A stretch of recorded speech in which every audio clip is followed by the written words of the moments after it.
Welcome sa may another YouTube channel naman natin, mga ka-acid. Bali mga ka-acid, may nag-comment kayo sa akin mga ka-acid. Ito, magandang comment din to ni RDF24.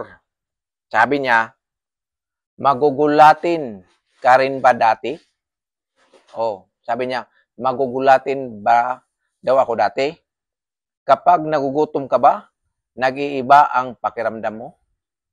Ito, acid reflux to. Kasi, danas ko rin to. Bale ito, yung tawag nito, yung sabi niya magulatin raw ako, bale ang tawag nito, nervous. Nervous tawag nito. Kasi ang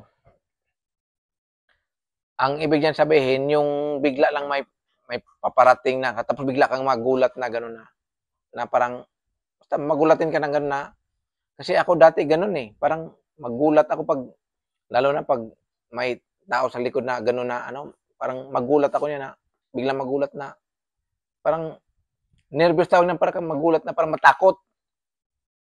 Yan mga ka-acid. Tapos mga ka-acid, na kasi yan, nervous kasi yan, lalo na pag marami ka nang maramdaman yan, example lang mga ka-acid, dati, mga ka-acid, may ako, kausap, nagtaka ako, mag-usap kami, pakiramdam ko parang ayaw kong kausapin siya, tapos ayaw kong magtagal ng kausapin siya kasi ang pakiramdam ko para kung nahihilo Ganun naman ko para kung mahilo na pag may kausap, tapos ayaw kong magtagal ng kausap, gusto ko umuwi na sa bahay. Ganun ang nangyari ko. Tapos mga ka-acid, itong nervous kasi to, bali pag may example, may kapitbahay kang narinig na may sakit siya. Tapos may marinig ka na parang siya, may sakit siya, tapos ganun, parang matakot na rin parang hindi mo alam yung gagawin mo, tapos lalo na pag sinabi na namatay yun dahil sa sakit na mga ganun na parang magulat ka, baka pakiramdam mo, baka ikaw yung susunod na mangyari ganun. Ganun ang nasa isip ko, na talagang takot ako sa mga tao na kausapin ko, o may narinig ako na mga iba't ibang hindi maganda na pag-usapan. Yan, natatakot ako. Lalo na sa pagkain nga ako, kaya ako sobrang payat dati kasi nga sa pagkain ko, takot na rin ako kasi nga pag kumain ako, na ako, parang akong mahilo na, parang atakihin sa puso kasi yung pagkain hanggang dito lang kung di ko inuman ng tubig, hindi talaga pupunta ito sa tiyan. Ganon ang nangyari sa akin mga ka-acid. Kaya yung sinabi niya, magulatin ka ba? Ibig sabihin, nervous yan. Mabilis kang kabahan kasi nga natatakot ka. Di mo alam yung mga gagawin mo kasi nga puro negative ang nasa isip mo. Ang nasa isip mo, ang sakit dito kung kailan aatake yung acid reflux mo. Yung sinabi naman niya na mabilis ba daw akong magutom? Hindi pala, mabilis mag-iba ba ang pakiramdam ko kung gutom o hindi nakakain? Opo. Normal din yan. Kasi pag hindi ka makakain yan, para kang di mapakali ka niyan, para kang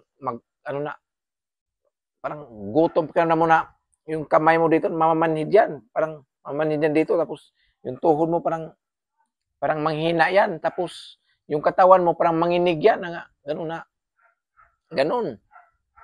Parang hindi ka mapakali ba na parang gusto mo parang naghahanap ka ng pagkain na pero kaso ang huli na, dahil umatake na yung acid mo. Umatake na yung acid mo dahil sa gutom. Kaya ang pakiramdam mo dyan, pag pag kulang ka pag gutom ka, ang mangyari dyan, mamanhid yung dito mo, yung kamay mo dito, tapos yung tuhod mo, tapos yung katawan mo, mag-ano yan, para kang manginig yan na, parang malamig yung katawan mo na, parang bigla lang manlamig na, parang minsan wala ka sa sarili, minsan, parang nga ganun, di ka mapakali. Pag gutom ka na, mag-iba yung katawan mo dyan. Ganun yung mga kasid, dapat hindi tayo magpagutom. Kasi, isa din yan na nagpapaano sa atin, nagparamdam yung acid natin. Kain tayo sa tamang oras. Yan. Tapos bago tayo kumain mga kasid, inom muna tayo ng 1 basong tubig para may laman yung tiyanan natin. Tapos kain ng kain. Huwag natin damihan. Dapat tama lang mga kasid. Hanggang dito na lang mga kasid. Sana natanong ko yung comment mo dito. RDE4. At sana, basta pag matakit sa yung acid, huwag kayong matakot talaga. Isipin nyo lang na may gumaling na sa acid at saka ganito lang yung acid talaga. At isa na ko niyan, nagpapatunay na gagaling yung acid. Hanggang dito lang mga ka-acid. Maraming salamat po.